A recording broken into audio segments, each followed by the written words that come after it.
Irmãos, vamos abrir nossas Bíblias no livro de Hebreus. Hebreus, capítulo 1. Havendo Deus outrora falado muitas vezes e de muitas maneiras aos pais pelos profetas, nestes últimos dias nos falou pelo Filho, a quem constituiu herdeiro de todas as coisas, pelo qual também fez o universo. Ele, que é o resplendor da glória e a expressão exata do seu ser, sustentando todas as coisas pela palavra do seu poder. Depois de ter feito a purificação dos pecados, assentou-se à direita da majestade nas alturas, tendo se tornado tão superior aos anjos, quanto herdou mais excelente nome do que eles. Capítulo 2, verso 1. Por esta razão, importa que nos apeguemos com mais firmeza às verdades ouvidas, para que delas jamais nos desviemos.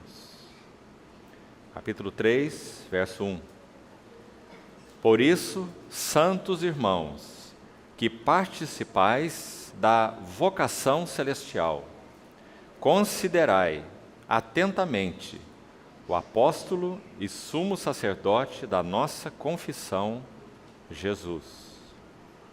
Capítulo 13, verso 22.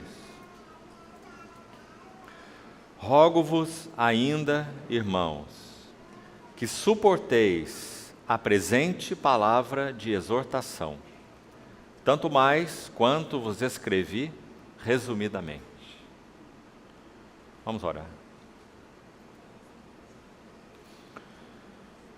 Senhor, mais uma vez somos agradecidos por podermos congregar no Teu nome nessa noite. Carecemos tanto de que o Senhor mesmo tome a Tua palavra e fale ao nosso coração. Obrigado porque podemos, com toda confiança, depender do ministério do Teu Santo Espírito. E assim o fazemos. Concede-nos o espírito de sabedoria e de revelação, para compreendermos Tua palavra e sermos edificados com ela. Fala-nos ao coração, nós te pedimos, em nome do Senhor Jesus. Amém. Irmãos, vamos caminhar um pouco também, panoramicamente, nessa maravilhosa epístola, a epístola aos Hebreus. Como temos falado desde o início, cremos que esses 4 livros que têm sido até aqui citados, a epístola aos Romanos, a epístola aos Efésios, a epístola aos Colossenses e a epístola aos Hebreus, elas constituem-se 4 âncoras de revelação dentro do Novo Testamento. São livros densos, destinados a nos dar uma clareza grande a respeito do que Paulo chama de o eterno propósito de Deus em Cristo Jesus. O livro de Romanos, então, nos ajudando a ver a beleza, a profundidade, o conteúdo e a glória do Evangelho de Deus.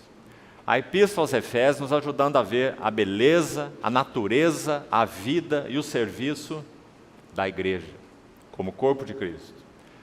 A epístola aos Colossenses nos ajudando a ver as glórias da pessoa e obra do Senhor Jesus. E a epístola aos Hebreus, então, finalmente, nos ajudando a compreender a glória de nossa jornada cristã, ou nossa carreira cristã. O capítulo 13, verso 22 dessa epístola, que acabamos de ler, diz que todo esse livro é uma única palavra. O autor coloca no singular, dizendo: eu vos rogo que suporteis a presente palavra de exortação. Então, o que é o livro de Hebreus, segundo esse versículo? É uma palavra de exortação. Mas quando nós estudamos esse livro cuidadosamente, nós vamos ver que existem 5 passagens de exortação dentro desse livro. e já vamos citar para os irmãos onde elas estão, para ajudá-los no seu estudo pessoal. Cada exortação tem um tema específico. E desde a primeira exortação até a última, o que nós vemos é um progresso no que concerne ao desejo do Espírito Santo de nos trazer clareza sobre nossa jornada cristã. Então nós vamos desde um primeiro passo até um quinto passo. 5 degraus, 5 exortações. Agora, o que também há de interessante nesse livro é, se por um lado nós temos 5 degraus ascendentes, nós temos 5 degraus descendentes no que concerne aos perigos envolvidos em cada exortação com relação à nossa vida cristã. Então, antes de citarmos os locais onde elas estão, vamos citar os temas de cada uma das exortações e quais são os perigos envolvidos em cada uma delas. Antes ainda de falar isso, precisamos saber que a palavra exortação, ela tem 2 sentidos principais. Por um lado, a palavra exortação fala de se encorajar. Graças a Deus. Quando o Espírito Santo nos exorta, quando o Senhor nos exorta na sua palavra, primeira finalidade, Ele quer nos encorajar. Nós precisamos desesperadamente ser encorajados para avançarmos para o nosso supremo chamamento. Mas a exortação não cumpre apenas a função de nos encorajar. Ela tem uma função dupla. O outro aspecto da exortação é fazer advertência. Então, toda exortação é nos dada na palavra para que nós tenhamos suporte e sejamos encorajados para seguir avante com o Senhor. Por outro lado, a exortação vai nos advertir, porque nós precisamos ser corrigidos. Precisamos ser alinhados, como também comentamos pela manhã. Precisamos que a cruz trabalhe mais profundamente em nós, eliminando aquilo que não confere com Cristo e nos vestindo daquilo que é Cristo. Efésios capítulo 4, versículo 20, já foi citado aqui. Não foi assim que aprendestes Cristo. Nosso irmão já compartilhou algo sobre esse verso 20. Se você continuar lendo até o verso 24, sabe o que você encontra ali? A escola de Cristo. E naquela escola de Cristo, na medida que nós vamos aprendendo Cristo, 2 coisas vão acontecendo conosco, e não uma só. Pelo lado negativo, o texto vai dizer, de Efésios 4, 20 a 24, que nós vamos sendo despidos, uma roupa velha vai sendo tirada. Nós vamos sendo despidos do velho homem, que se corrompe segundo as concupiscências do engano. Verso 22 do capítulo 4. E o verso 23 de Efésios 4 vai dizer que nós vamos sendo renovados no espírito do nosso entendimento. E no versículo 24 vai dizer que nós vamos sendo revestidos do novo homem, que se refaz para o pleno conhecimento segundo a imagem daquele que o criou. Colossenses cita dessa maneira.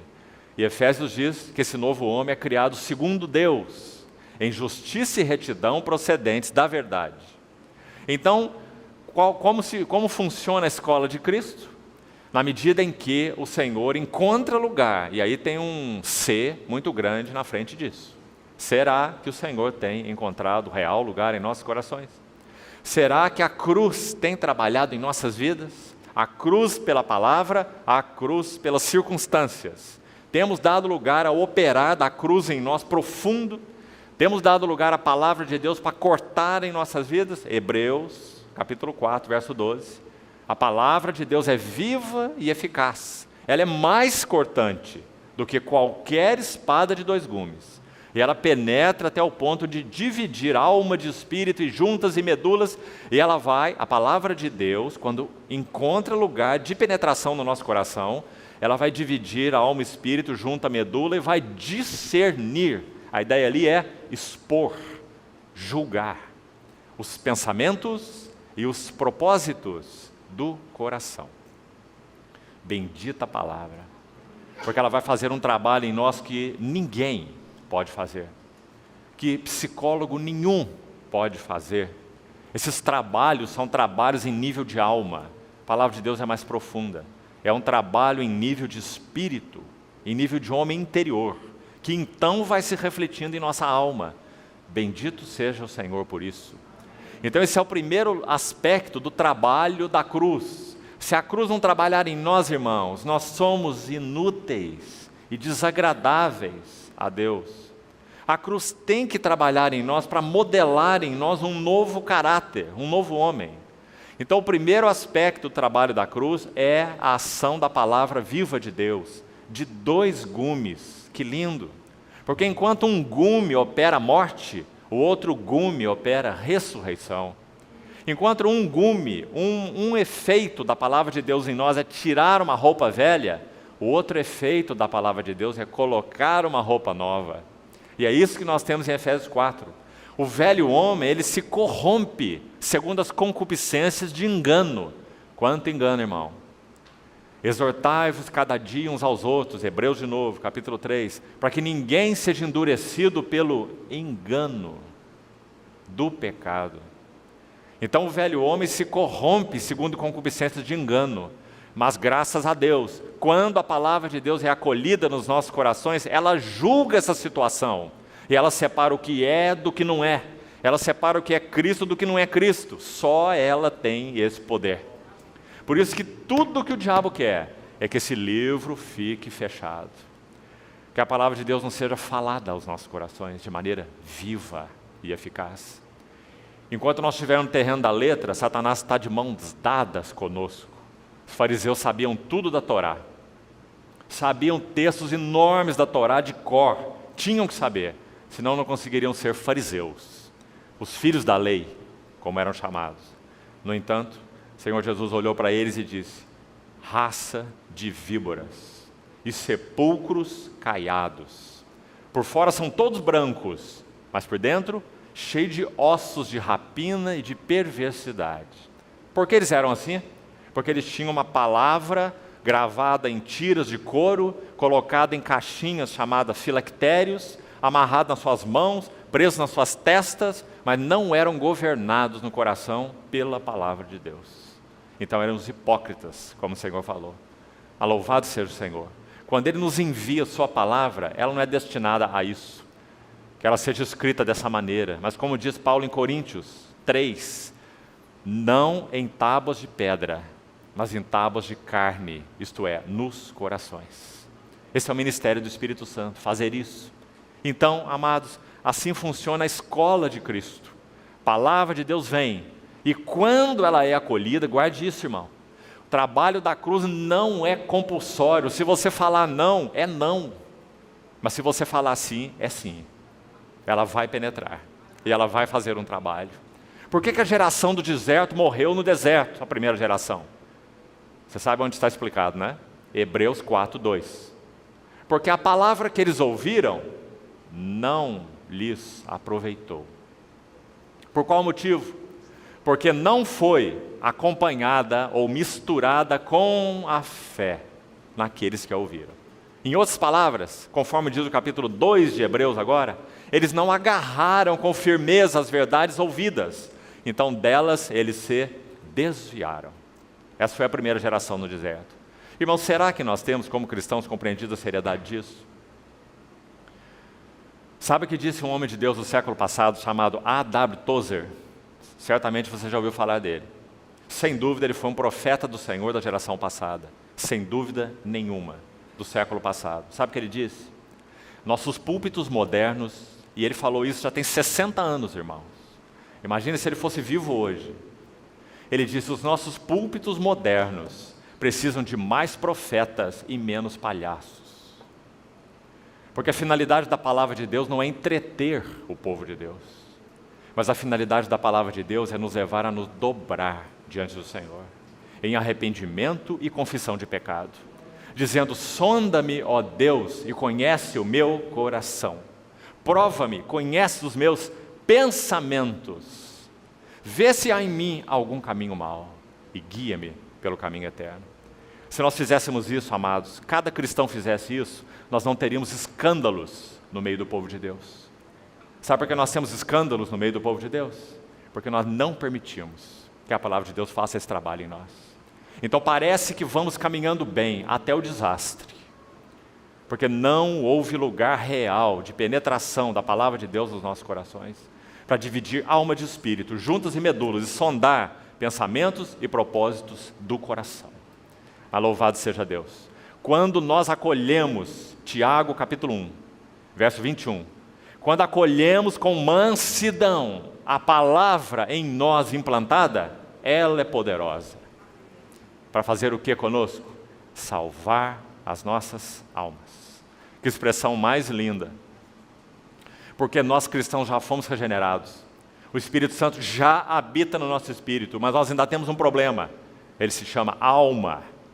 Então a palavra de Deus tem que penetrar, uma espada aguda, dividindo, separando, julgando, expondo, discernindo, para que então nós possamos passar pela escola de Cristo, sendo despidos e sendo revestidos. Despidos do velho e revestidos do novo. Então o livro de Hebreus entra aqui como uma cunha maravilhosa, porque é o livro, por excelência, que vai nos mostrar como a carreira cristã se desenvolve. Não é interessante? Irmãos, Romanos é maravilhoso, Efésios maravilhoso, Colossenses maravilhoso, mas é Hebreus que tem essa singularidade. Por isso ele é uma das âncoras. Hebreus vai desdobrar a vida cristã. Hebreus vai falar sobre a jornada cristã, como começa, como segue, como avança, como termina. A glória da carreira cristã. Então, vamos citar quais são as 5 exortações, quais são os temas delas. Para os irmãos vejam como essa escada sobe. Por um lado, porque o aspecto positivo da exortação, como já falamos, é fazer o que conosco? Nos encorajar, nos dar suporte. A primeira exortação fala sobre uma tão grande salvação. Nós já temos em Cristo não apenas uma salvação, não apenas uma grande salvação, mas uma tão grande salvação. Sabe por quê? Porque ela atinge nosso espírito, ela atinge nossa alma e ela atinge o nosso corpo. Tão grande salvação. O propósito de Deus ao nos salvar é integral. Ele nos conservar íntegros em tudo. Nosso espírito regenerado, nossa alma transformada e nosso corpo glorificado. Essa é a salvação do Senhor. E estamos nesse processo. Se permitirmos que a palavra de Deus trabalhe seriamente em nós, amados, então nós poderemos sim esperar e apressar a vinda do nosso Senhor para concluir essa obra, glorificando nossos corpos mortais. Lembre-se, nunca a soberania de Deus, o trabalhar da graça soberana, poderá ser separado da responsabilidade do homem. Nós temos responsabilidade. Se nós não reagirmos à palavra que nos tem sido falada, nada será produzido. Isso é um perigo tão grande, queridos irmãos, porque nós podemos ter um contentamento intelectual com a palavra. Podemos sair de uma reunião e dizer assim, que maravilhoso, mas maravilhoso até a porta de saída.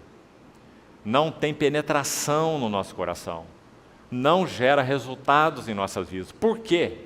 Porque ela não alcançou o nível que ela queria alcançar. Recebem a palavra com alegria, mas são de pouca duração.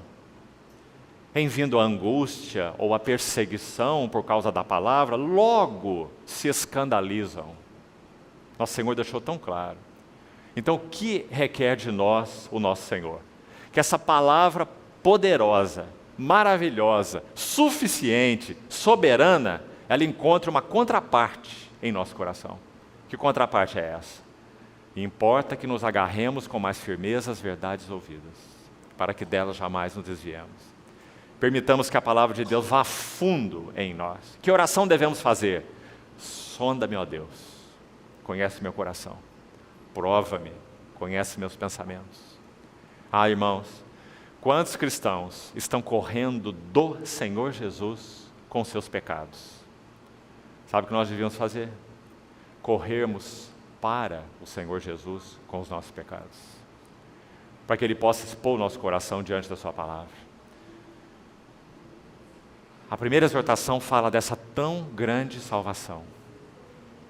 Capítulo 2, verso de 1 a 4.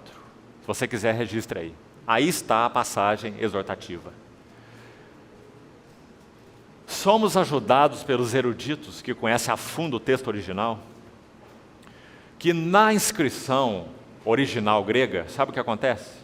Essas passagens são como parentéticas. Sabe o que é uma passagem parentética? É colocada entre parênteses. Até um início aqui, abre o parêntese, fecha o parêntese.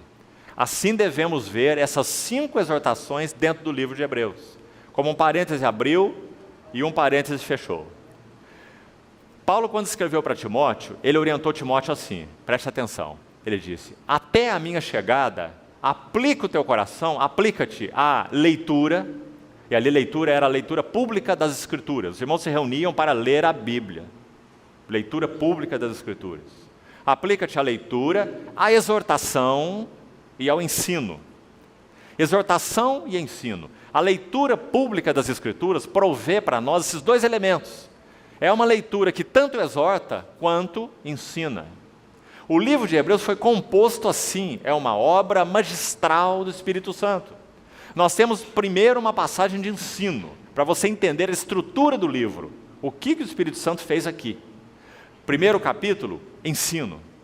Ele começa ensinando assim, havendo Deus outrora falado muitas vezes, de muitas maneiras, aos pais pelos profetas, agora nos últimos dias nos falou no Filho. Aí ele vai falar do Filho. Foi constituído herdeiro de todas as coisas. Por ele Deus fez o universo. Ele é o resplendor da glória. Ele é a expressão exata do seu ser. Ele sustenta tudo pela palavra do seu poder. Ele fez a purificação dos pecados. Ele assentou-se à destra da majestade nas alturas, e etc. Todo o capítulo 1 é ensino sobre as glórias de Cristo. Aí, quando nós chegamos ao verso 14, é o último verso do capítulo 1, o ensino para. E aí abre o parêntese, para fazer o quê? Exortar. Que obra maravilhosa. Você vê por que Paulo falou para Timóteo? Timóteo, aplica teu coração na leitura pública das Escrituras, na exortação e no ensino. É isso que acontece nesse livro todo, em 13 capítulos. Primeiro, o Espírito Santo ensina. E baseado no que ele ensinou, ele exorta. Abre parênteses e fecha parênteses, exortando. Quando ele fechou o parênteses, o que ele vai continuar fazendo? Ensinando. Aí ele ensina mais um pouco, exorta a segunda vez. Fecha o parêntese. Ensina mais um pouco, exorta de novo, fecha o parêntese. E ensina de novo, e a quarta vez. Ensina de novo, e a quinta vez. Não é precioso, irmão? Isso é o livro de Hebreus.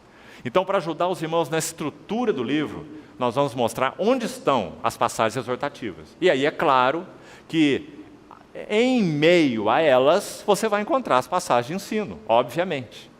Então, se você tiver localizado onde estão as exortações, você vai saber onde estão os ensinos. Porque esse é um sanduíche que vai sendo feito assim o tempo todo. Ensino, exortação, e ensino, exortação, e ensino, exortação. Então, capítulo 2, de 1 a 4, a primeira exortação. Qual é o tema da primeira exortação? Tão grande salvação que nós temos em Cristo Jesus.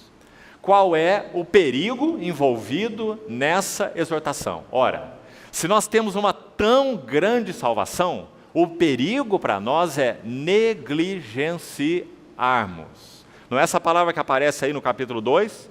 Confira aí, por favor. Olha o verso 3. Como escaparemos nós se negligenciarmos uma tão grande salvação? Sabe onde está a única outra vez em que essa palavra negligenciarmos aparece em todo o Novo Testamento? Mateus 22, 5. Lá foi traduzido da seguinte forma: um rei prepara uma grande ceia. E ele chama convidados para essa grande ceia.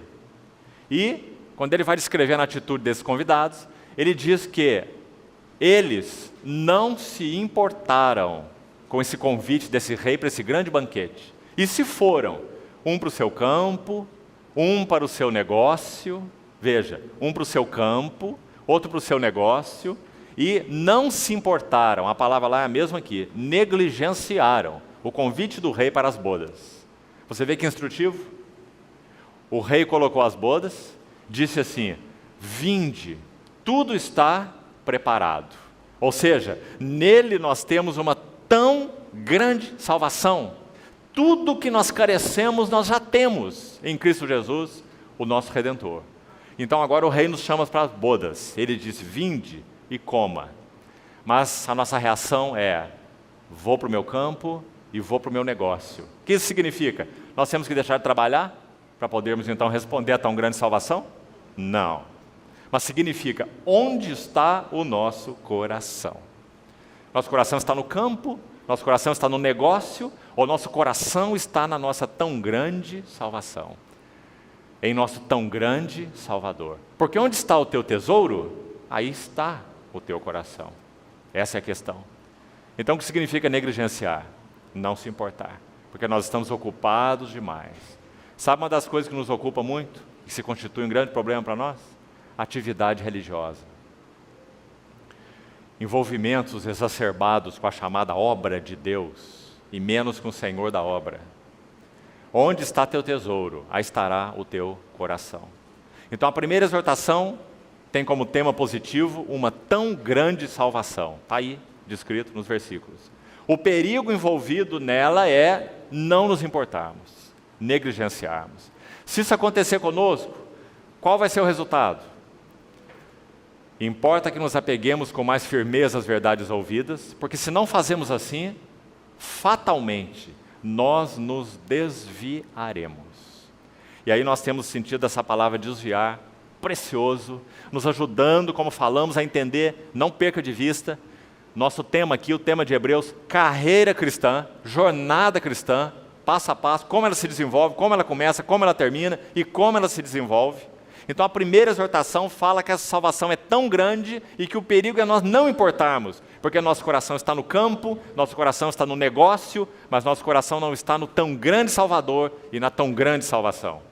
Então, resultado em nós, desviemos. Palavrinha final do versículo 1 do capítulo 2. Veja ela aí. Importante palavra, irmão. Por isso precisamos estudar as Escrituras com cuidado. Então tome a sua chave linguística e estude essa palavra na língua original. Conclusão que você vai chegar.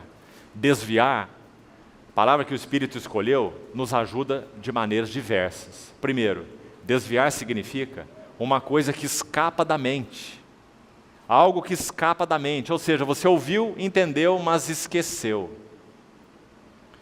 Se nós temos um coração esquecediço, se nós não agarramos com firmeza verdades ouvidas, nós nos desviamos porque aquilo escapa de nós. Então nós não retemos o que o Senhor nos tem dado. Primeiro sentido da palavra. Segundo sentido da mesma palavra, desviar significa, aponta para um vaso furado. Você tem um balde, uma vasilha furada e você vai buscar água na mina. Então, você consegue até encher o balde, porque você tem muita água naquela mina. Mas você pega o balde, vai para casa, daí 30 metros, o balde está vazio, porque o vaso está furado. Veja a palavra que o Espírito Santo escolheu, dizendo que se nós não agarramos com firmeza as verdades ouvidas, o vaso está furado. Nós não retemos aquilo que o Senhor nos tem falado. Veja que são sentidos complementares. Escapar da mente, um vaso furado, e o terceiro sentido, um barco à deriva no oceano. Não tem rumo, não sabe para onde vai, não sabe o que faz. Quando nós não agarramos com firmeza as verdades ouvidas, nós somos uma nau sem rumo. Esse também é o sentido dessa palavra. Queridos irmãos, quantos cristãos são naus sem rumo? Não sabem para onde estão indo, não compreendem o eterno propósito de Deus, estão confusos, embaraçados, distraídos, não é? Qual o motivo? Importa que nos apeguemos com firmeza às verdades ouvidas, para que delas jamais nos desviemos. Então essa é a primeira exortação. Depois nós vamos para a segunda passagem exortativa. A localização dela, capítulo 3, versículo 7, aí ela começa, assim, pois, como diz o Espírito Santo, 3, 7. E vai até o capítulo 4, verso 13. Veja o tamanho dessa exortação, dessa passagem.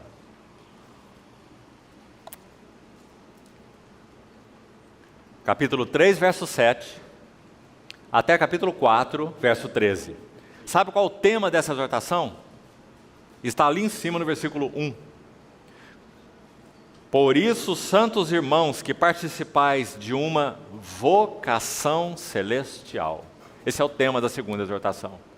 É que nós temos uma vocação celestial, e ela é descrita na exortação de maneiras diferentes.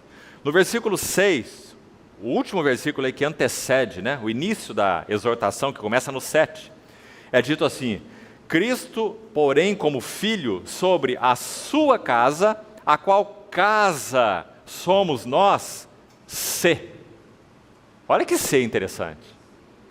A qual casa somos nós, se guardarmos firme até o fim a ousadia e exaltação da esperança. Versículo 14 diz assim: nos temos tornado participantes de Cristo, se. Prestou atenção nesses seis aí? Ora, irmão, tem um condicional aí. Está dizendo que nós vamos ser edificados casa de Deus, no versículo 6. Está dizendo que nós vamos ser participantes de Cristo, no versículo 14. Se. Se o quê? Se nós respondermos à nossa vocação celestial.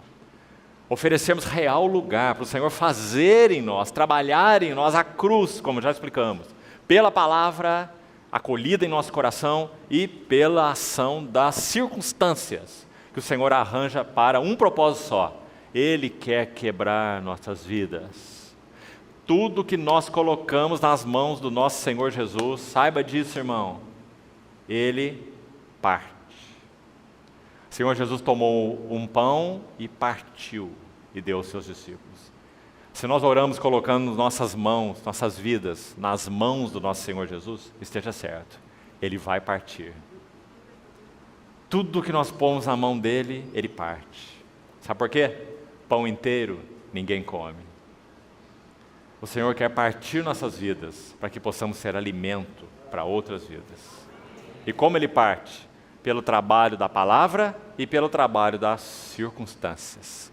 Como nosso irmão também nos lembrou, todas as coisas cooperam para o bem dos que amam a Deus. Isso significa aqueles que têm uma relação real com Ele, o amam, o querem, o buscam, são dEle, estão conquistados por Ele. Então Ele arranja circunstâncias para tudo cooperar, para que eles sejam quebrados. E eles possam conhecer o bem de Deus, que é transformá-los na imagem do seu Filho. Predestinados para serem conformes à imagem do seu Filho. Compreendeu, querido irmão, irmã, o que significa o trabalho da cruz? Todas as vezes que você ouvir sobre cruz, nunca pense apenas no aspecto objetivo, a cruz de Jesus. Louvado seja Deus pela cruz de Jesus. Ali tudo foi consumado. Mas veja esse outro aspecto. Se alguém quer ser o meu discípulo, seguir após mim, a si mesmo se negue e tome a sua cruz. Ele não diz tome a minha, porque a dele, ele a tomou. E cumpriu fielmente a sua obra. Quando ele diz tome sua cruz, o que ele quer dizer? Ele quer dizer, ofereça seu coração, para que a palavra penetre, para que as circunstâncias hajam em você, para que você possa ser mudado em caráter, e você possa ser parecido comigo. Se alguém quer vir após mim, a si mesmo se negue. Não há nada que vai tirar o poder da vida egocêntrica que nós temos, senão a cruz trabalhando em nós. Irmão, se doutrina tirasse o poder do ego em si mesmo, nós seríamos salvos por doutrina. Se teologia fosse capaz de resolver o problema do ego, nós seríamos salvos por teologia, pura e simplesmente. Os irmãos estão compreendendo o que estamos dizendo? É necessário que a cruz, pela palavra viva e pelos arranjos de Deus, trabalhe em nós, o trabalho da cruz em nós, para que nós realmente sejamos transformados e sejamos parecidos com o Senhor Jesus. Senão tudo vai se limitar a sentimentos, tudo vai se limitar a experiências religiosas, ou tudo vai se limitar a ter um cabeção intelectual, cheio de conhecimento, mas nenhuma realidade espiritual. Não foi para isso que o Senhor nos chamou. Ele deseja nos transformar pela sua palavra. Então, irmão, não se esqueça, antes do trabalho da cruz em nós, tem um grande C. E a pergunta é enviada para mim e para você. Quer? Se alguém quer, então tome sua cruz. Em outras palavras, ame a palavra, agarre as verdades ouvidas e peça ao Senhor que ela penetre fundo no coração. E sonde, ilumine, separe, divida, julgue, exponha como nós já falamos. E deixe que o Senhor use as circunstâncias. Não acho que você está no casamento errado. Não há casamento errado. Nós é que somos errados. O Senhor quer nos mudar dentro de nossa relação conjugal e não nos levar a fugir dela. Quando nós fazemos isso, nós estamos ofendendo o Espírito Santo. Estamos dando coices no trabalhar de Deus. O Senhor deseja usar vida conjugal, vida familiar, vida da igreja. Não fuja dos seus irmãos. Temos que viver vidas compromissadas uns com os outros, senão não há chance de nós sermos transformados, queridos irmãos, não há. Efésios 3 diz assim, é junto com todos os santos que nós vamos compreender qual é a largura, qual é o comprimento, qual é a altura, qual é a profundidade do eterno propósito de Deus em Cristo. E vamos conhecer o amor de Cristo que excede todo entendimento. É junto com todos os santos. Que o Senhor nos livre de relacionamentos humanos apenas no corpo de Cristo. Porque gosto, porque é bom, aquele lugar é bom, lá os irmãos são assim, lá os irmãos são... Deus nos tem dado relacionamentos de vínculo no corpo de Cristo para que nós mantenhamos-nos juntos e o Espírito Santo use nossas vidas uns com os outros para nos aparar. Todos nós precisamos ser aparados. Então, essa é a outra parte do trabalho da cruz. É o Espírito Santo usando circunstâncias. Vamos aprender a olhar assim nosso cônjuge. Nosso cônjuge, seja ele quem for, seja ele cristão ou não cristão. É claro que a palavra de Deus nos ensina, como princípio, que nós assumamos relacionamentos conjugais cristãos, no mesmo jugo, isso é muito claro. Mas se você creu no Senhor, e o seu marido ainda não creu, o que a palavra ensina? Permaneça na vocação em que foi chamado. A mulher cristã não abandone o seu marido incrédulo, tão claro. Por quê? Porque Deus usa todas as circunstâncias na vida dos seus filhos para moldá-los. Para moldá-los. Que o Senhor nos ajude, irmãos, a compreender isso. Ele é bom, Ele é soberano, esse é o propósito de Deus. Mas nós reagimos de forma tão deficiente, não é? Sabe qual é o resultado? Ficamos inteiros, sempre fazendo nossa vontade, sempre andando do nosso jeito. Pessoas feias, egocêntricas. Nosso problema é sempre o outro, nunca somos nós. Ah, se minha esposa fosse diferente. Ah, se o meu marido fosse diferente. Ah, se minha família fosse diferente. Enquanto o Senhor está olhando para nós dizendo assim, ah, se você fosse diferente. Não é? Porque Ele deseja usar todas as circunstâncias para trabalhar a cruz em nossas vidas. Quando o Senhor arranja as circunstâncias, nós devíamos ter uma oração que nós não temos frequentemente. É a oração de Samuel. Fala, Senhor, que o teu servo ouve. E não, oh Deus tem misericórdia, eu não suporto, mexe nisso, arruma aquilo, restaura isso e muda o outro. Vamos parar com essas orações. E vamos pedir, fala, Senhor, teu servo ouve. Para que inclusive nós possamos ser bênção na vida de outros. O Senhor possa nos usar na vida de outros. Então, irmãos, gastamos um pouco de tempo com isso, para que fique claro o que significa tomar a cruz. Porque tem tanta confusão na cabeça do povo de Deus. Sabe como que alguns vêm tomar a cruz? Nós estamos caminhando aí com o Senhor, na nossa vida cristã, e nós começamos a sofrer. Aí nós assumimos aquela cara de sofredor, né? E falamos assim para o nosso irmão, ô irmão, eu tenho tomado a cruz, esperado no Senhor, o sofrimento. Sabe, irmãos, o que acontece com a maioria dos cristãos? Preste atenção. Quanto mais sofre, pior fica. Sabe por quê? Porque sofrimento não é cruz. Guarde isso, por favor. Cruz é a nossa reação diante do sofrimento. Em outras palavras, o sofrimento que o Senhor ordena em nossas vidas, Ele arranja. Ninguém precisa acordar de manhã e orar pedindo sofrimento. Eles vêm a nós a galope, de cavalo, não é? Mas o Senhor usa os sofrimentos para fazer o que conosco? Para Jó 36, pela aflição lhes abre os ouvidos. Viu? Sofrimento é o grande cotonete de Deus. Para desentupir o nosso ouvido surdo. Por isso Ele usa o sofrimento.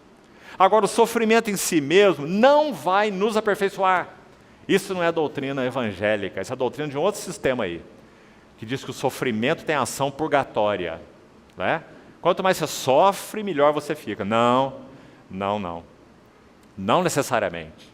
É a nossa reação ao sofrimento que vai determinar se ele significa a cruz trabalhando em nós ou não. Se nós nos dobramos, nos curvamos e beijamos a mão que trata conosco e oramos, fala Senhor, teu servo ouve, e então o sofrimento vai significar sim, cruz em nossa vida. Porque o Senhor vai usar essa situação e vai nos transformar. E vai separar alma de espírito, juntas e medulas, e vai expor os pensamentos e os propósitos do coração, através do sofrimento. Graças a Deus. E a mesma coisa com relação à palavra. A ação da palavra também não é compulsória, obrigatória. Por trás da cruz sempre tem um se. Se alguém quer vir após mim. Importantíssimo. Porque como falamos, podemos reagir adequadamente ao sofrimento, pedindo que o Senhor nos fale, nos mude, nos quebre, nos molde na imagem do seu Filho, e então esse sofrimento terá ação transformadora em nós. A mesma coisa a palavra. Quando nós ouvimos a palavra do Senhor, e o Senhor fala ao nosso coração 24 horas por dia, Ele usa tudo para nos falar. Ele nos fala pelo seu Espírito, nos fala pela unção interior, nos fala por um irmão, nos fala pela Bíblia, nos fala por um livro, nos fala por uma meditação, nos fala por uma palavra que memorizamos e guardamos no nosso coração. Deus fala, fala, fala e fala, em todo o tempo. Nós é que não temos ouvido. Então, quando Ele fala e nós agarramos a verdade ouvida, então essa palavra será cruz em nossas vidas, porque ela terá condições de trabalhar no nosso homem interior, porque nós agarramos as verdades ouvidas. Então ela será realmente uma espada afiada de 2 gumes.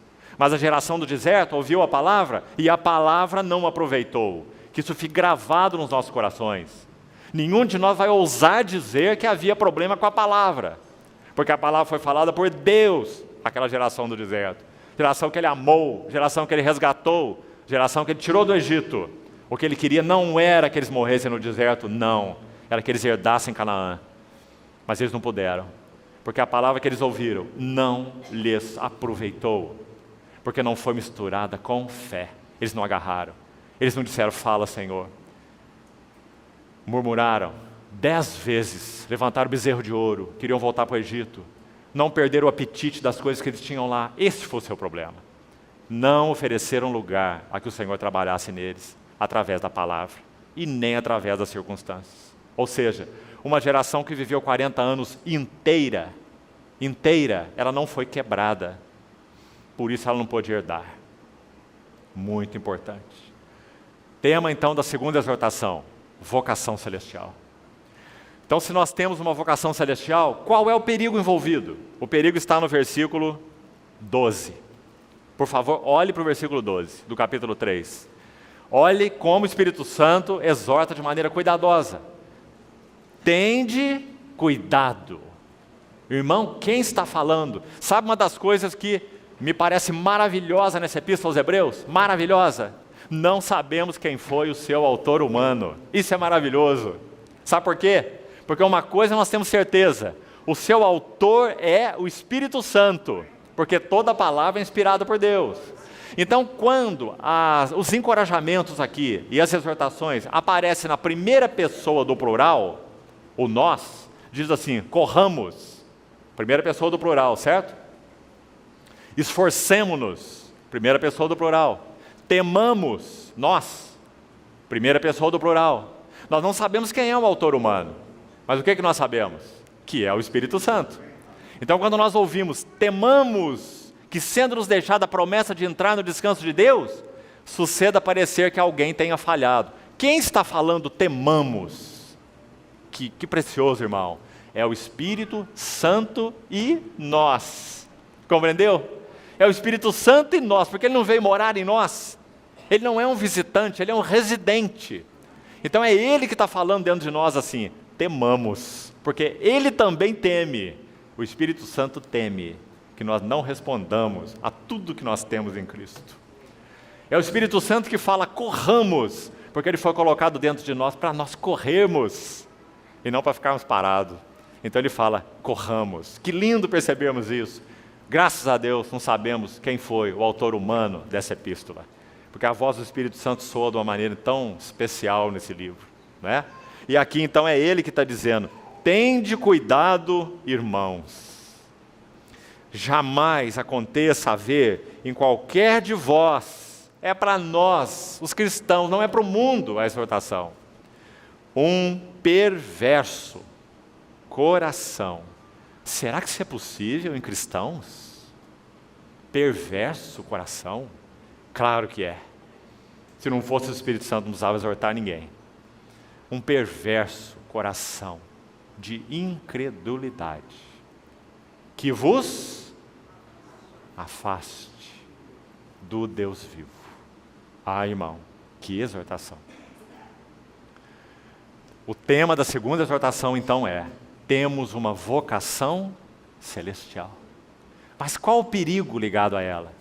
Um perverso coração de incredulidade. O que o perverso coração de incredulidade faz? Já falamos. Está aí dentro da exortação mesmo, no capítulo 4, versículo 2. Faz com que nós não misturemos a palavra com fé. Então ela não nos aproveita. Olha lá o resultado da incredulidade, nos versos 18 e 19 do capítulo 3. Contra quem Deus jurou que não entrariam no seu descanso, senão contra os que foram desobedientes. Vemos, pois, que não puderam entrar por causa da incredulidade. Você viu o que aconteceu, esses dois versículos? O Espírito Santo está colocando duas palavras que são intercambiáveis, porque elas são a mesma coisa. Desobediência é incredulidade. Incredulidade é desobediência. Não puderam entrar porque foram desobedientes. Não puderam entrar por causa da incredulidade. É a mesma coisa. Nós só obedecemos quando cremos. E quando cremos, obedecemos. Então, querido irmão, esse é o tema da segunda exortação. A terceira, vamos localizar onde ela está. Capítulo 5, versículo 11. E vai até o capítulo 6, último verso, 6:20. Veja de novo o tamanho dessa passagem de exortação. Capítulo 5, verso 11, até o capítulo 6, verso 20. Longa exortação. Como o nosso encargo é panorâmica, claro, né? Nós teríamos que estudar essa exortação uma a uma e calmamente levaríamos muitos dias. Então nós estamos pontuando os locais, os temas e o sentido disso para entendermos essa jornada cristã. Qual o tema da terceira exortação? Maturidade. Como sabemos? Capítulo 6, verso 1. Por isso, pondo de parte os princípios elementares da doutrina de Cristo, deixemo-nos levar para o que é perfeito. A palavra aqui significa maduro, completo, adulto é a palavra aqui.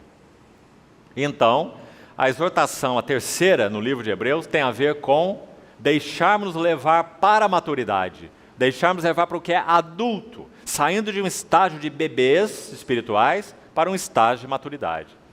Terceira exortação. Então o tema, Deus nos chamou para a maturidade. Irmãos, é uma alegria quando numa família e também na igreja nascem pessoas. Quando uma família tem um bebê, que coisa preciosa, não é assim? São pais aqui, sabem muito bem. E quando na igreja nascem pessoas em Cristo, que coisa preciosa, os novos convertidos. Mas qual é o desejo de Deus? Que nós não permaneçamos bebês. Ele tem como propósito do nosso chamamento que nós sejamos adultos, crescidos em Cristo. Para isso, de novo, o que deve acontecer em nossas vidas? Um profundo trabalho da cruz. Eliminando o que é o Senhor, separando aquilo que é o Senhor daquilo que não é o Senhor. Dividindo alma de espírito, expondo a mente e o coração. A palavra sendo encarnada, incorporada em nós, para que sejamos transformados de glória em glória. Senhor, usando as circunstâncias e nós nos dobrando a Ele e respondendo ao seu trabalho quebrantador. Resultado? Maturidade. Pondo de parte os princípios elementares da doutrina de Cristo, deixemos levar para o que é adulto, é a palavra aí, perfeito, como é usado aí na sua tradução. Tema, então, maturidade. O perigo envolvido nessa exortação, qual é? Apostasia. Onde nós estamos vendo apostasia dentro dessa exortação? Está aqui nos versos 4 a 8 do livro de Hebreus, uma passagem solene, que vai dizer que aqueles que foram já, preste atenção, introduzidos na carreira cristã, não há como ser oferecido por eles um novo sacrifício pelo pecado, porque eles já creram no Senhor Jesus como suficiente Salvador. No valor do seu sangue, no derramamento do seu Espírito, eles já são cristãos. Então, se eles estão jornadeando na carreira cristã e caíram, palavra importante do versículo 6, que causa problema, muito problema na cabeça de muita gente, não é? Essa palavra caíram, parapesontes, na língua original, significa exatamente isso. Você está caminhando por um determinado caminho, então num dado momento você para e se põe à margem do caminho. Antes você estava andando, agora você está parado, à margem do caminho. Isso é caíram, pôr-se à margem do caminho. Então está dizendo que com esses em que isso aconteceu, é impossível outra vez renová-los para arrependimento, porque estariam crucificando para si mesmos os filhos de Deus. Ou seja, você não pode tomar essa pessoa e trazê-la aqui para o começo da vida cristã e reintroduzi-la naquilo que são os fundamentos. Compreendeu? Não está dizendo aqui que ela vai para o inferno, que ela perdeu a salvação. Não é isso que esse versículo está dizendo. Mas está dizendo que ela se pôs à margem do caminho. E esse problema é muito grave, porque ela não pode ser reintroduzida nos princípios elementares. A única chance dela, então, é que ela se arrependa diante do Senhor e que ela volte a seguir o curso da carreira cristã. Ela não pode ser reintroduzida, não há como ser reintroduzida. Nós vamos rebatizar uma pessoa que caiu? Como? Alguém pode ser rebatizado, irmãos? Não. Nosso Senhor Jesus morreu uma vez, nós somos batizados uma vez. Compreendeu o texto? Então diz, caíram. Aí diz, é impossível renová-los outra vez para arrependimento. Eles já começaram assim, eles já se arrependeram, eles iniciaram assim a carreira cristã. Mas agora eles estão apostatados. Essa situação é grave. Porque é a situação que envolve alguém que já conhece os princípios elementares da doutrina de Cristo. É alguém que já provou a boa palavra de Deus. As palavras estão aí nos versículos anteriores. É alguém que já provou, verso 5, os poderes do mundo vindouro. É alguém que já provou o Espírito Santo, verso 4. Ele é participante do Espírito Santo. Olha que palavras graves. Então ele está dizendo, se alguém participou do Espírito Santo, provou a boa palavra de Deus, é participante, provou os poderes do mundo vindouro e apostatou, como que nós vamos tomar essa pessoa, reintroduzi-lo em arrependimento de obras mortas, em fé em Deus? Ele já conhece, ele já foi introduzido, ele já teve uma experiência inicial, então agora o estágio dele é muito complicado. Sabe o que Pedro fala sobre isso? Para tentar ajudar no entendimento desse texto? Pedro fala assim, aqueles que obtiveram pleno conhecimento da verdade e voltaram à sua vida antiga, é como um cão que voltou ao seu vômito, e uma porca lavada que voltou ao seu lamaçal. Melhor lhes seria que eles nunca tivessem tido o conhecimento da verdade. O que você acha disso, irmão? Muito grave. Não é um assunto para nós brincarmos, em hipótese nenhuma. Então essa é a terceira exortação no livro de Hebreus, quanto ao perigo de cair, ou o perigo de apostasia, o perigo de se pôr na margem do caminho e deixarmos de seguir com o Senhor, deixando-nos levar para o que é adulto, maduro, perfeito. Terceira, então, exortação. Vamos para a quarta. Já estamos terminando. Quarta exortação está no capítulo 10. Ela começa no verso 26. E vai até o fim, verso 39.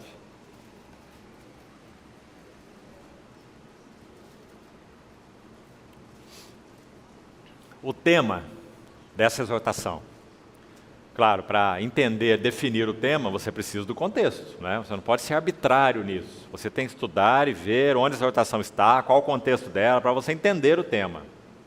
O tema está lá no verso 19. É que nós temos ousadia e intrepidez para entrar no Santo dos Santos, pelo sangue de Jesus. E nos versos 22, veja aí, até o 25, o Espírito Santo nos mostra a maneira de nós permanecermos no Santo dos Santos. Então ele vai dizer para nós nos aproximarmos com um coração sincero, plena certeza de fé, corações purificados da má consciência, corpo lavado com água pura, guardarmos firme a confissão da esperança sem vacilar, etc. Não deixarmos de congregar, como é costume de alguns, está tudo aí dentro. Versos maravilhosos, de 22 a 25, nos ensinando como permanecer no Santo dos Santos, como morar lá, como entrar lá e não sair de lá. Temos que ter consciência purificada de pecados, corações purificados da má consciência. Se nós temos má consciência, não podemos morar no Santo dos Santos, não podemos morar com o Senhor. Como morar com o Senhor com uma má consciência? Não é? Então são passos para nós morarmos no Santíssimo. Que lindo! Não temos tempo para estudar isso, mas você pode estudar por você mesmo. Entrar no Santo dos Santos é pelo sangue de Jesus. Morar lá requer uma resposta nossa. Compreendeu? Entrar é pelo seu precioso sangue, sempre. Morar lá requer uma resposta nossa. Qual? Corações purificados de uma má consciência. Corpo lavado com água pura, ou seja, uma conduta condizente com a palavra de Deus. Guardar a confissão da esperança sem vacilar. Não deixar de congregar. Que interessante. Para permanecermos no Santo dos Santos, nós precisamos uns dos outros.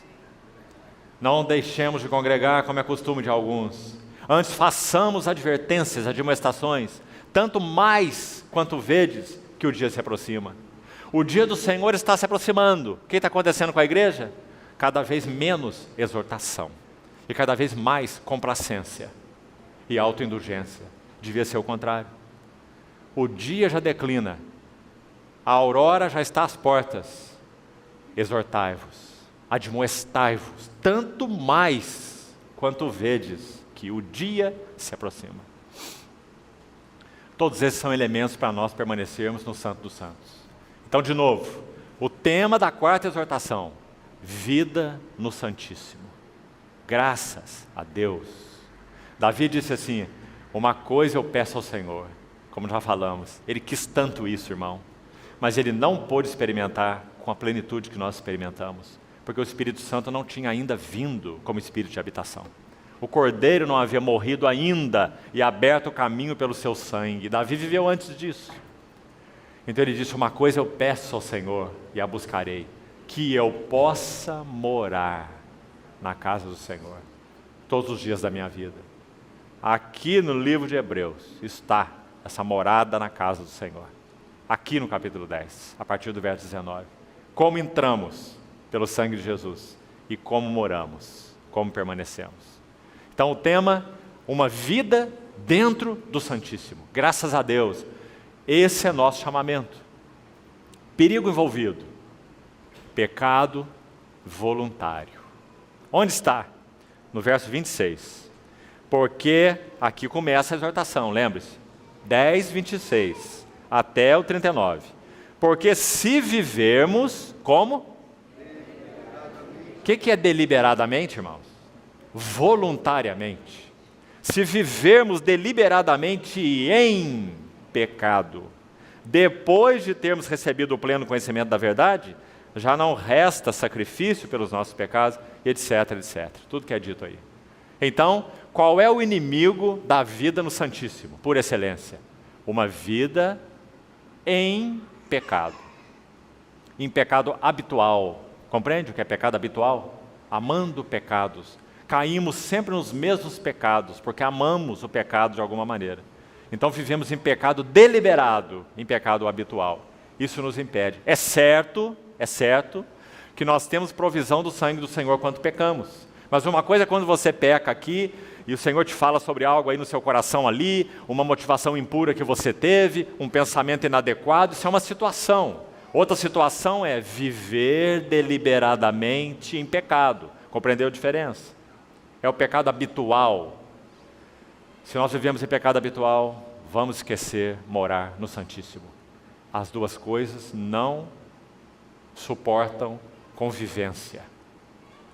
Salmo 15, quem habitará no seu santo monte? o que é puro de mãos e limpo de coração. Bem-aventurados os limpos de coração, eles verão a Deus. Que não entrega sua alma à falsidade, não jura dolosamente, etc, etc. Quem habitará no seu santo templo? Então, a quarta exortação é uma exortação maravilhosa, dizendo que o caminho já foi aberto e a morada já está escancarada para nós. Permanecermos lá.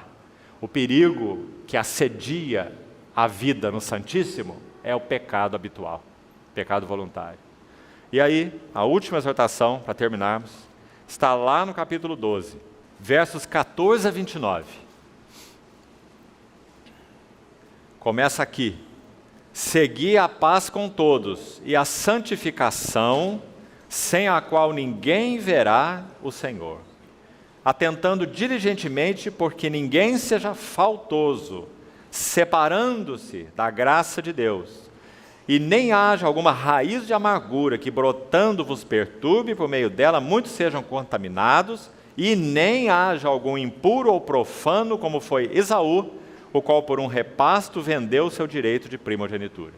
Se você ler o contexto todo do capítulo 12, vai ficar claro que o tema dessa quinta exortação é: nós temos uma herança celestial. Herança é o tema dessa exortação.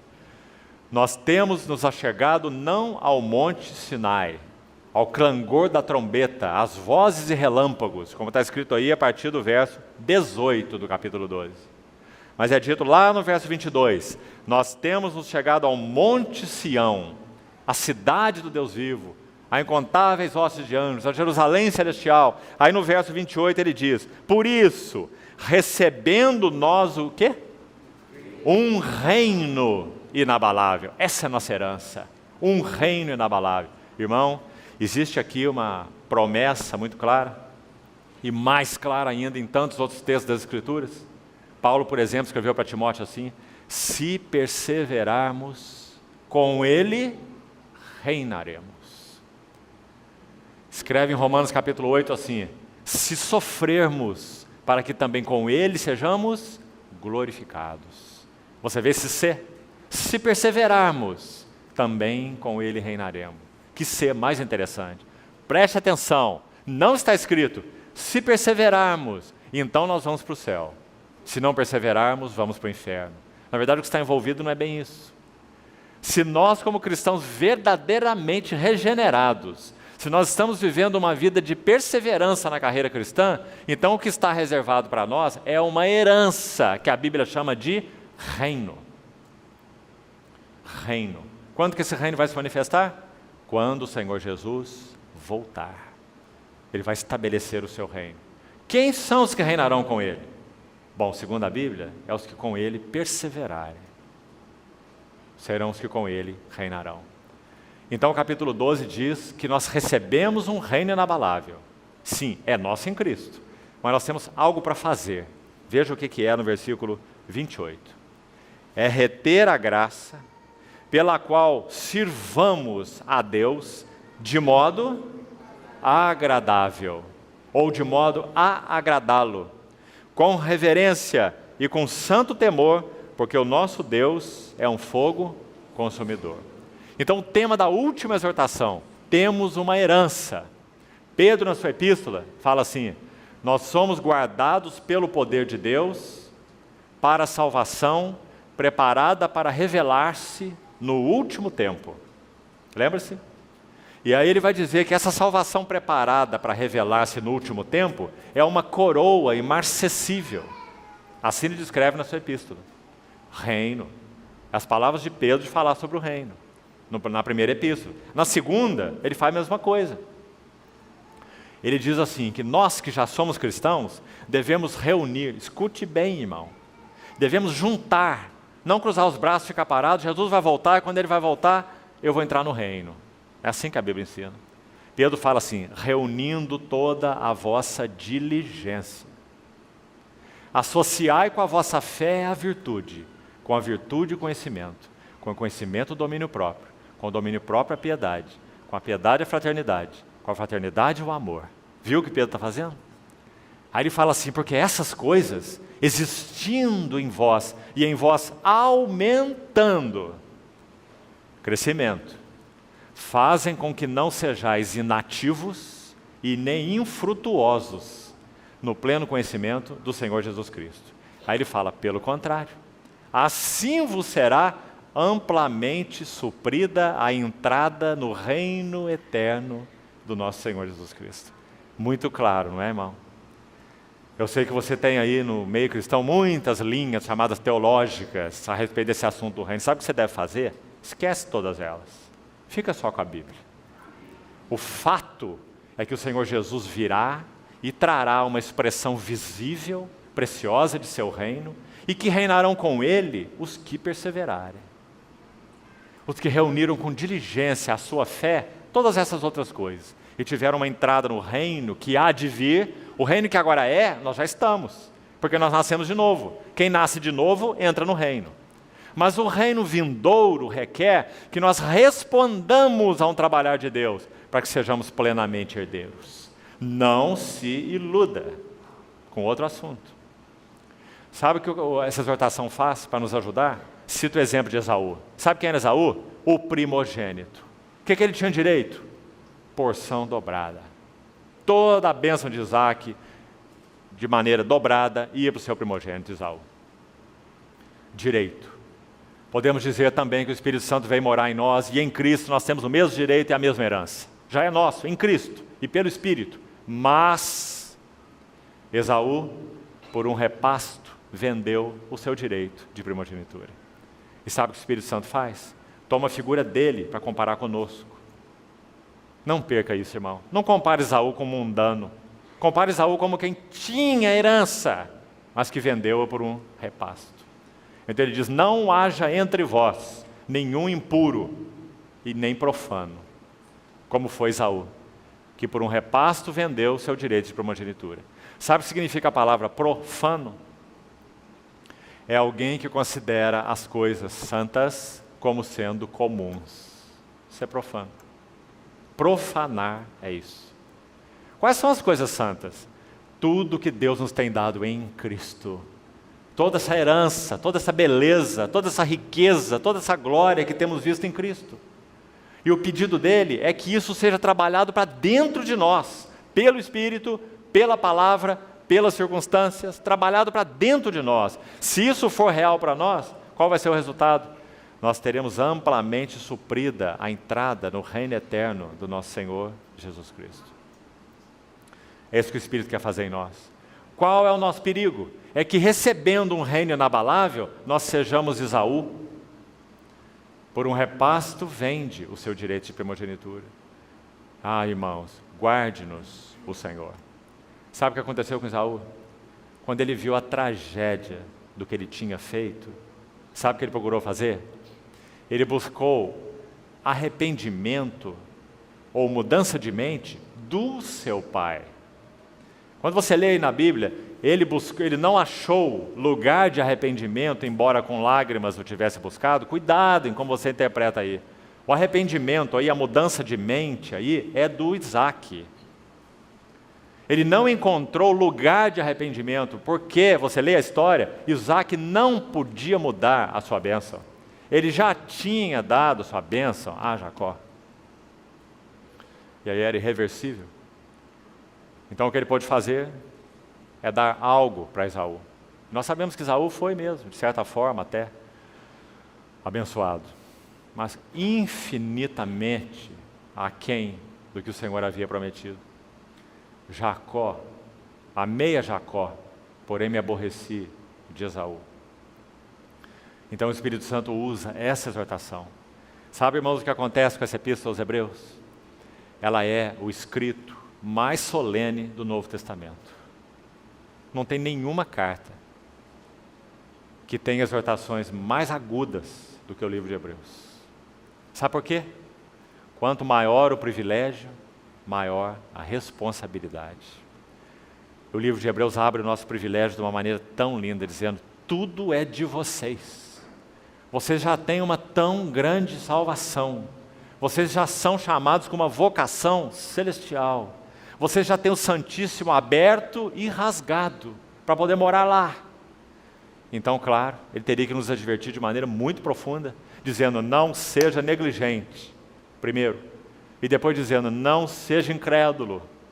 Um perverso coração de incredulidade. Misture a palavra de Deus com fé. E depois dizendo, não apostate, não caia, não desvie, não pare à margem do caminho. E depois dizendo, não viva em pecados habituais. E por último dizendo, não seja indiferente. Então, o tema da última exortação é herança. E o perigo, indiferença. Sabe por quê? Porque quando Jacó quer fazer a barganha com Esaú, tão esperto foi Jacó por um lado, mas irmãos, tão reconhecido por Deus de outro lado. Sabe por quê? Ele amou o que Esaú desprezou. Ele amou o que Esaú desprezou. Tudo que ele queria era ser esse primogênito, para que recebesse uma porção dobrada da parte do Senhor. Compreende? Então, quando ele faz aquela proposta para Esaú, sabe o que Esaú fala? Palavras tão sérias, estão registradas em Gênesis 36. Esaú fala assim, de que me vale o direito de primogenitura, se eu aqui, agora, estou morrendo de fome? Compreendeu o que isso significa? Ele queria matar seus apetites. Ele queria satisfazer seus desejos, agora e aqui. Resultado? Ruína. Então ele foi indiferente ao que o Senhor havia designado para ele. Então o perigo envolvido na última exortação é sermos indiferentes. É falarmos como Esaú, mas de que me vale? É dizermos, quem sabe, eu já sou um crente, eu já criei no Senhor lá atrás, agora o resto é problema de Deus. Vamos ver o que vai dar lá na frente. Vamos ver o que vai acontecer. Isso é o espírito de Esaú. E por que nós fazemos isso? Porque nós amamos a nós mesmos e a esta vida. Então nós vivemos para matar os nossos desejos. Isso é Esaú, Edom, hedonismo. Né? Que o Senhor nos guarde, irmãos. Porque esse hedonismo é inimigo da herança que nós temos em Cristo. Sabe o que Paulo disse quando ele viu isso? Escute, e aqui vamos terminar. Eu esmurro o meu corpo e eu o reduzo à servidão. Nosso corpo é o melhor servo, mas é o pior patrão. Se ele governar em nossas vidas, nós somos arruinados. Esmurro o meu corpo e o reduzo à servidão, para que eu, tendo pregado para outros, não venha eu mesmo a ser um desqualificado. Todo atleta em tudo se domina. Aqueles para alcançar uma coroa corruptível. Nós, porém, a incorruptível. Irmão, não está tão claro, tão claro. Paulo está dizendo claramente que havia um reino a se alcançar. E se nós temos esse entendimento, algo é requerido de nós, e não é cruzar os braços. Esmurro meu corpo e reduzo a servidão. Aqueles se dominam para alcançar uma coroa corruptível. Nós, porém, a incorruptível. Louvado seja o Senhor. E quando ele termina a sua carreira, então ele vai poder dizer, combati o bom combate. Olha a convicção dele, que maravilhoso. Ele não está sendo soberbo e nem presunçoso. Ele sabe muito bem onde ele está em Cristo Jesus e na sua jornada cristã. Então ele diz, completei a carreira, guardei a fé. E não só isso, já agora a coroa da justiça me está reservada. Que coroa é essa? Reino, herança. Ele sabe que há algo que o Senhor Jesus irá trazer na sua segunda vinda, que alguns irão participar e outros não irão participar, porque alguns foram negligentes, mas outros foram obedientes. Irmãos, nós precisamos ouvir essas coisas, porque nós temos sido cristãos ociosos e presunçosos. Antes da Nova Jerusalém se revelar, tem algo que o Senhor vai fazer aqui, trazendo o seu reino, e nós queremos estar dentro disso e não fora disso. Que esse seja o nosso coração. Se perseverarmos, com Ele reinaremos. A coroa me está reservada, a qual o Senhor, reto juiz, me dará naquele dia. E não só a mim, mas a todos quantos amam sua vinda. O Senhor nos ajude, irmãos. Então esse é, basicamente, esse lindo livro o livro de Hebreus, nos ensinando a entender a carreira cristã, a correr a carreira cristã, encorajados e advertidos, que é o que nós precisamos. Louvado seja o Senhor. Vamos orar. Senhor, mais uma vez, nós confiamos as nossas vidas a Ti, te suplicando, Senhor, que o Senhor avance em nós. Não nos permita permanecer até aqui onde nós já estamos. Queremos ir além, queremos crescer na graça e no pleno conhecimento do Senhor. Senhor, nos ajuda a compreender o significado do caminho da cruz. Nos ajuda a compreender o significado do trabalho da cruz em nós e oferecermos o nosso coração para que o Senhor divida em nós alma de espírito, sonde mente e coração. E pela Tua palavra, realmente nós possamos ser mudados de vasilha em vasilha, transformados de glória em glória na Tua própria imagem. Também, Senhor, te pedimos, nos ajuda a responder adequadamente às circunstâncias, os arranjos da Tua bendita providência. Ajuda-nos, Senhor, a não rejeitarmos a mão que trata conosco. Muda-nos, Senhor, forma caráter em nós, Senhor. Queremos ser participantes da Tua santidade. Te pedimos ainda que o Senhor continue falando ao nosso coração nesse tempo ao partirmos o pão. Queremos comer e beber na presença do Senhor. Queremos ser alimentados e revigorados pela Tua vida, Senhor. E também queremos ser constrangidos pelo Teu amor. Continua conosco, Senhor. Dá-nos Tua presença preciosa, para que esse tempo seja um tempo real, um tempo de realidade espiritual. Queremos Te celebrar, queremos nos oferecer a Ti, queremos Te adorar. Ajuda-nos, Senhor. Sê conosco, conduze-nos, Senhor, na adoração, nas ações de graças, nos louvores. Conduz esse tempo, Senhor. Nós Te pedimos. Em nome de Jesus. Amém.